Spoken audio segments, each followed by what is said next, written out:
ನಮ್ಮ ಚಾನಲ್ನ ಎಲ್ಲ ಆತ್ಮೀಯ ವೀಕ್ಷಕರಿಗೆ ಸ್ವಾಗತ. ನಿಮ್ಮ ನೆಚ್ಚಿನ ಶ್ರೀನಿವಾಸ್ ಗುರೂಜಿ ಮಾಡುವ ನಮಸ್ಕಾರಗಳು.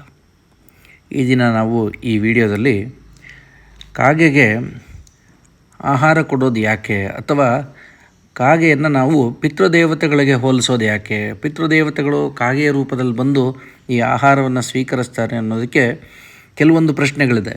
ಈ ಪ್ರಶ್ನೆಗಳಿಗೆ ಈ ವಿಡಿಯೋದಲ್ಲಿ ಉತ್ತರವನ್ನು ತಿಳಿದುಕೊಳ್ಳೋಣ. ಕಾಗೆಗೆ ಏಕೆ ಆಹಾರವನ್ನು ಕೊಡಬೇಕು? ಒಂದು ಸಲ ಒಬ್ಬ ಭಕ್ತ ಗುರುಗಳನ್ನು ಕೇಳ್ತಾನೆ, ಸ್ವಾಮಿ, ನಾವೇಕೆ ಮಹಾಲಯ ಸಂದರ್ಭಗಳಲ್ಲಿ ಕಾಗೆಗೆ ಉಣಬಡಿಸಿ ಉಪಚರಿಸುತ್ತೇವೆ? ನೋಡಿ, ಮಹಾಲಯ ಪಕ್ಷ ಅಂತಂದರೆ 15 ದಿವಸ ಪಿತೃಪಕ್ಷಗಳು. ಈ ಪಿತೃಪಕ್ಷಗಳಲ್ಲಿ ಪಿತೃಗಳನ್ನು ಆರಾಧನೆ ಮಾಡಿ ಕಾಗೆಗಳಿಗೆ ಊಟವನ್ನು ಬಡಿಸ್ತೇವೆ. ನಮ್ಮ ಪಿತೃಗಳು ಕಾಗೆಗಳ ರೂಪದಲ್ಲಿರುತ್ತಾರಾ? ಅವರೇಕೆ ಕಾಗೆಗಳಂಥ ಹೀನ ಜನ್ಮದಲ್ಲಿ ತಾಳಬೇಕು? ಇನ್ಯಾವುದೇ ಶ್ರೇಷ್ಠ ಹಕ್ಕಿಯಾಗಕೂಡದೆ ಅಂತ ಕೇಳ್ತಾರೆ. ಆಗ ಸ್ವಾಮೀಜಿ ಹೇಳ್ತಾರೆ, ಕಾಗೆಯನ್ನು ನಾವು ಕಾಕ ಅಂತ ಕರೆಯುತ್ತೇವೆ. ಬೇರೆ ಯಾವುದೇ ಹಕ್ಕಿಯನ್ನು ಅದು ಕೂಗುವ ದನಿಯಿಂದ ಕರೆಯುವ ರೂಢಿಯಿಲ್ಲ.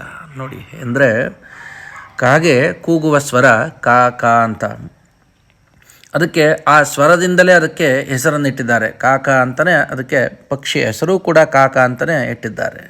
ಬೇರೆ ಯಾವುದೇ ಪಕ್ಷಿಗೂ ಕೂಡ ಅದು ಕೂಗುವ ಧ್ವನಿಯಿಂದ ಅದಕ್ಕೆ ಹೆಸರಿಡಲಿಕ್ಕಾಗಿಲ್ಲ. ನಮ್ಮೆಲ್ಲರ ಮುದ್ದಿನ ಗಿಳಿಯಂತೂ ಕೀ ಕೀ ಅಂತ ಅನ್ನುತ್ತೇವೆ. ಅದನ್ನು ಗಿಳಿ ಅಂತಲೇ ಕರಿತೀವಿ. ಅದು ಕೀ ಕೀ ಅನ್ನುತ್ತೆ ಅಂತ ಹೇಳಿ ನಾವು ಅದನ್ನು ಕೀ ಕೀ ಅಂತ ಕರಿತೀವ? ಇಲ್ವಲ್ಲ. ಹಾಗೆ ಕಾ ಎಂದರೆ ಕಾಪಾಡು ಅಂತ ಅರ್ಥ. ನಮ್ಮ ಹಿರಿಯರನ್ನು ಕರೆದು ರಕ್ಷಿಸಿ ಅಂತ. ನೋಡಿ, ಕಾ ಕಾ ಅಂದರೆ 2 ಸಲ ಕಾ ಕಾ ಅಂದರೆ ರಕ್ಷಿಸಿ ರಕ್ಷಿಸಿ ಎಂದು ನಾವು ಬೇಡಿಕೊಳ್ಳುವೆವು. ಕಾಗೆ ಸುಲಭವಾಗಿ ಕಾಣಸಿಗುತ್ತದೆ. ಅಷ್ಟೇ ಅಲ್ಲ, ಅದಕ್ಕೆ ಏನನ್ನು ಕೊಟ್ಟರೂ ತಿನ್ನುತ್ತದೆ. ನಮ್ಮ ಸುತ್ತಮುತ್ತಲ ಪರಿಸರವನ್ನು ಕಾಗೆಯಷ್ಟು ಶುಚಿಗೊಳಿಸುವ, ಶುದ್ಧಗೊಳಿಸುವ ಪಕ್ಷಿ ಇನ್ನೊಂದಿಲ್ಲ. ಹೀಗೆ ಅದೊಂದು ಸುಂದರ ಹಕ್ಕಿ ಕೂಡ. ಯಾಕೆ ಗೊತ್ತಾ?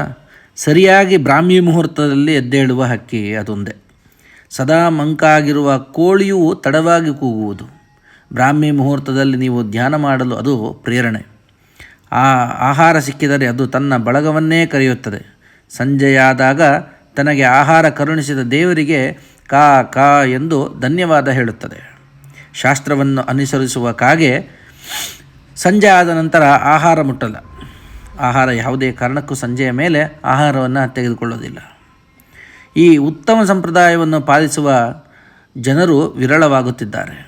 ಆದ್ದರಿಂದಲೇ ಇವುಗಳನ್ನು ಪಿತೃರೂಪಿಗಳೆಂದು ಕಾಣುತ್ತಾರೆ.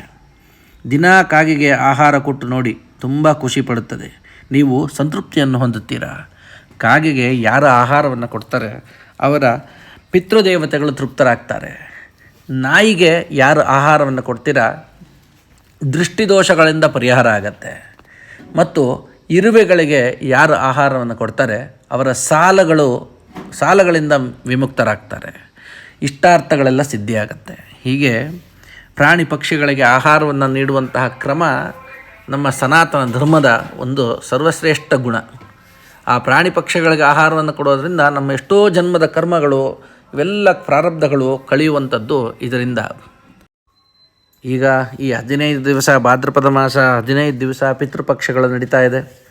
ಈ ಪಿತೃಪಕ್ಷಗಳಲ್ಲಿ ಪಿತೃಗಳನ್ನು ಆರಾಧನೆ ಮಾಡಿ ಅವರ ಫೋಟೋ ಇಟ್ಟು, ಕೆಲವರು ಅವರ ಶ್ರಾದ್ದಾದಿ ಕರ್ಮಗಳನ್ನು ಮಾಡಿ ತರ್ಪಣಗಳನ್ನು ಕೊಟ್ಟು, ಇನ್ನು ಆಡು ಭಾಷೆಯಲ್ಲಿ ಹೇಳಬೇಕಂದ್ರೆ ಎಡೆಗಳನ್ನೆಲ್ಲ ಹಾಕಿ ಸಮಾಧಿ ಪೂಜೆಗಳನ್ನೆಲ್ಲ ಮಾಡ್ಕೊಂಡು ಬಂದು ಮತ್ತು ಕಾಗೆಗೆ ತೃಪ್ತಿಯನ್ನು ಪಡಿಸ್ತಾರೆ. ಕಾಗೆಗೆ ಊಟವನ್ನು ಇಟ್ಟು ಅವ್ರು ಏನು ತಿಂತಾಯಿದ್ರು ಆ ಊಟವನ್ನು ಕಾಗೆಗೆ ಕೊಟ್ಟು ಕಾಗೆಯನ್ನು ತೃಪ್ತಿಪಡಿಸ್ತಾರೆ. ಆ ಕಾಗೆಯ ರೂಪದಲ್ಲಿ ಪಿತೃದೇವತೆಗಳು ಬಂದು ತಿಂತಾರೆ ಎನ್ನುವ ಒಂದು ಅಪಾರವಾದಂಥ ನಂಬಿಕೆ ನಮ್ಮ ಹಿಂದೂ ಸನಾತನ ಧರ್ಮದ ಒಂದು ದೊಡ್ಡ ನಂಬಿಕೆಯಾಗಿದೆ. ಹೀಗೆ ಈ ಪಿತೃಪಕ್ಷದ ಸಮಯದಲ್ಲಿ ಕಾಗೆಗೆ ಆಹಾರವನ್ನು ನೀಡುವುದರಿಂದ ಪಿತೃಗಳು ತೃಪ್ತರಾಗ್ತಾರೆ ಅಂತ ಹೇಳಿ ಈ ವಿಡಿಯೋವನ್ನು ಇಲ್ಲಿಗೆ ಮುಗಿಸೋಣ.